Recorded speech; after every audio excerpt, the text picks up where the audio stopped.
Back to my channel self learning. दोस्तों, last video में मैंने आपको कुछ कहानियाँ सुनाई थी जो आपको सोचने पर मजबूर कर दे। उसका सेकंड पार्ट लेकर मैं आपके सामने फिर से हाजिर हूँ। आशा करती हूँ कि आपको लास्ट वीडियो बहुत पसंद आया होगा और आपके कमेंट्स देखकर मुझे ऐसा ही लग रहा है। अगर आपने लास्ट वीडियो नहीं देखा है तो ये रही लिंक, एक बार ज़रूर देखिएगा। आज की कहानी में पहली है एटीट्यूड के बारे में। एक बार क्या हुआ कि एक गुब्बारे बेचने वाला, एक बलून सेलर और एक छोटा सा बच्चा, एक जो गुब्बारे बेचने वाला था वो एक मार्केट में अपना गुब्बारे का पूरा ठेला लेकर खड़ा होता था और गुब्बारे बेचता था। दिखता था कि जब उसकी बिक्री थोड़ी कम हो जाती है तो वह क्या करता था कि कुछ गुब्बारों में हीलियम गैस भरता था और वो आसमान में उड़ा देता था। जब बच्चों की नज़र उस पर पड़ती थी तो बच्चे आते थे और उससे गुब्बारे ले लेते थे। इस तरह से उसका काम चलता था, उसकी रोजी रोटी का काम चलता था। एक छोटा बच्चा जो वहीं आसपास कहीं खड़ा था वो उसके पास आता है, क्योंकि वो ये सारी चीज़ें देख रहा था, तो उससे पूछता है कि अंकल, मुझे आपसे प्रश्न पूछना है। उसने कहा, हाँ बेटा पूछो। तो उसने कहा, क्या काले रंग का गुब्बारा नहीं उड़ेगा? बच्चे के इस मासूम से क्वेश्चन को देखकर उस गुब्बारे वाले ने कहा, क्यों नहीं उड़ेगा, काले रंग का भी उड़ेगा। तो बच्चे ने कहा, फिर आपने उड़ाया है क्यों नहीं? तो गुब्बारे वाले ने कहा, मैंने इसलिए नहीं उड़ाया क्योंकि मेरे पास कोई काले रंग का गुब्बारा है ही नहीं। लेकिन गुब्बारा अपने कलर की वजह से नहीं, बल्कि उसके अंदर जो गैस भरी हुई होती है उसके कारण से उड़ता है। अगर गैस नहीं होगी तो चाहे किसी भी कलर का गुब्बारा हो वो नहीं उड़ पाएगा, और अगर गैस है तो किसी भी कलर का गुब्बारा उड़ सकता है। दोस्तों, यही बात हमारी जिंदगी में हमारे ऊपर भी लागू होती है। हमारे अंदर की सबसे कीमती चीज क्या है? वो चीज है हमारा एटीट्यूड, हमारा नजरिया। और यही चीज हमें अपने जीवन में ऊपर की ओर ले जाती है। आपको कभी ताज्जुब हुआ कि कुछ व्यक्ति किसी कंपनी या किसी देश में दूसरों के मुकाबले ज्यादा कामयाब होते हैं? इसके पीछे क्या राज है? इसके पीछे कोई राज नहीं है। ऐसे लोग जो सोचने और समझने का काम ज्यादा असरदार तरीके से करते हैं, और ये लोग सीख चुके होते हैं कि सबसे कीमती संसाधन किस तरीके से काम करते हैं और किस तरह से इन्हें अपना काम को बेहतर और बेहतरीन ढंग से करना है। ये लोग जानते हैं कि संसाधन पूंजी नहीं होती है, बल्कि पूंजी होते हैं जो लोग उनके साथ काम करते हैं। इसीलिए किसी भी संस्था या किसी भी इंस्टीट्यूशन की कामयाबी डिपेंड करती है कि वहाँ पर कितने पॉजिटिव एटीट्यूड के लोग काम कर रहे हैं, और ये खूबियाँ उनको और उनकी कंपनी को, उनकी ऑर्गेनाइजेशन को बहुत आगे तक ले जाती हैं।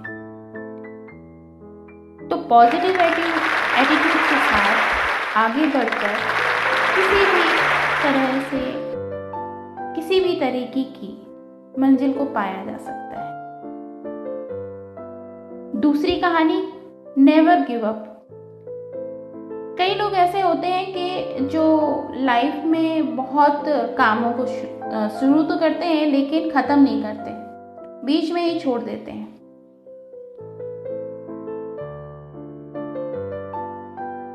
और उसके बाद वो किसी भी काम में सफल नहीं हो पाते। दोस्तों, हर इंसान अपने जीवन में जो भी बड़ा बना है, और ऐसे कई सारे एग्जाम्पल्स हैं जिनके बारे में हम सुनते और पढ़ते आए हैं कि इन्होंने अपने जीवन में बहुत ही कामयाबी हासिल करी। उनकी लाइफ में भी कई सारी मुसीबतें आई हैं, लेकिन उन्होंने एक काम किया कि उन्होंने बस हार नहीं मानी, गिव अप नहीं किया और आगे बढ़ते गए, कोशिशें करते गए। आज ऐसे ही एक इंसान के बारे में मैं आपको बताऊंगी। आखिरी में आप ही बताइएगा उनका नाम क्या है। एक इंसान जो 21 साल की उम्र में व्यापार में असफल हुआ, 22 साल की उम्र में चुनाव हारा, 24 साल की उम्र में फिर से व्यापार में असफल हुआ, 26 साल की उम्र में उसकी पत्नी का देहांत हो गया और उसके बाद वो डिप्रेशन में चला गया और उसकी मानसिक संतुलन खराब हो गया। 34 साल की उम्र में कांग्रेस का चुनाव लड़ा और हार गया। 45 साल की उम्र में सीनेट का चुनाव लड़ा और हार गया। 47 साल की उम्र में उपराष्ट्रपति का चुनाव लड़ा और वो भी हार गया। फिर 49 साल की उम्र में सीनेट का चुनाव हार गया और 52 साल की उम्र में वो अमेरिका का राष्ट्रपति चुना गया। आप जानते हैं? जी हाँ, अब्राहम लिंकन। एक ऐसा इंसान जिसने न जाने कितनी सारी असफलताएं देखी, लेकिन उसके बाद भी उसने कभी हार नहीं मानी और आगे बढ़ता गया और आखिरी में वो एक सबसे बड़े राष्ट्र का सबसे बड़ा इंसान है। अगली कहानी है डिजायर। डिजायर का मतलब होता है इच्छा शक्ति। अगर हमारी इच्छा शक्ति अच्छी होती है तो हम कोई भी काम को बहुत अच्छे तरीके से कर सकते हैं। एक बार क्या हुआ कि एक नदी के किनारे एक बुजुर्ग दंपत्ति है जो घूम रहे थे और वहीं पर दो लड़के भी आए घूमते घूमते और लड़कों ने उन जो दादाजी थे उनसे पूछा कि मुझे बताइए कि सफल कैसे हो सकते हैं। दादाजी ने कहा कि ठीक है बताता हूँ, चलो पहले नदी के अंदर तक चलते हैं। और वो उन्हें नदी के अंदर ले गए। थोड़ी देर बाद जब नदी के बीचों बीच पहुँच गए थे, पानी गहरा होने लगा था, तो दादाजी बुजुर्ग तो जरूर थे लेकिन काफ़ी दमदार थे। उन्होंने उस लड़के को पानी में डुबो दिया और ऊपर से हाथ रख दिया ताकि वो बाहर ना निकल पाए। ऐसा करने पर लड़का अंदर छटपटाने लगा। छटपटाते छटपटाते वो नीला पड़ने लगा। वो बहुत हाथ पैर मार रहा था, बहुत कोशिशें कर रहा था, लेकिन वो बाहर नहीं निकल पा रहा था। उसने काफ़ी कोशिश की लेकिन वो जब सफल नहीं हुआ तो दादाजी ने क्या किया कि उसे बाहर निकाल दिया और सबसे पहले उसने एक गहरी सांस ली। और फिर दादाजी ने पूछा कि बेटा जब तुम अंदर थे पानी के तो तुम्हें क्या नज़र आ रहा था? तो उसने कहा मुझे कुछ भी नज़र नहीं आ रहा था। तुम क्या सोच रहे थे? उन्होंने पूछा। मैं कुछ भी नहीं सोच रहा था। तो फिर क्या कर रहे थे? तो उन्होंने कहा, लड़के ने कहा कि मैं कोशिश कर रहा था कि कैसे मैं इससे बाहर निकल आऊँ। मुझे सबसे ज़्यादा ज़रूरत जिस चीज़ की थी वो थी हवा और मैं पूरा जोर लगा रहा था कि मुझे हवा मिल जाए। तो दादाजी ने कहा बेटा सफल होने का और कोई उपाय नहीं है, कोई रास्ता नहीं है।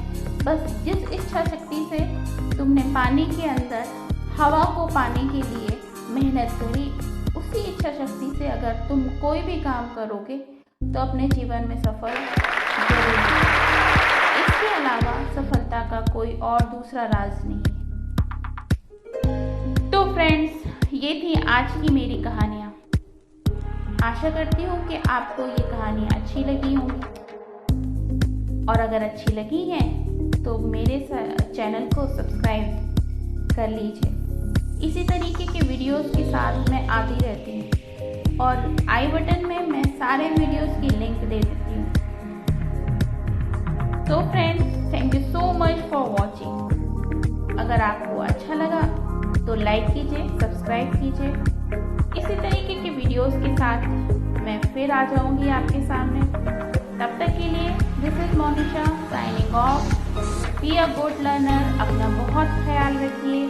मैं आती हूँ अपने नेक्स्ट वीडियो में। तब तक के लिए बाय बाय।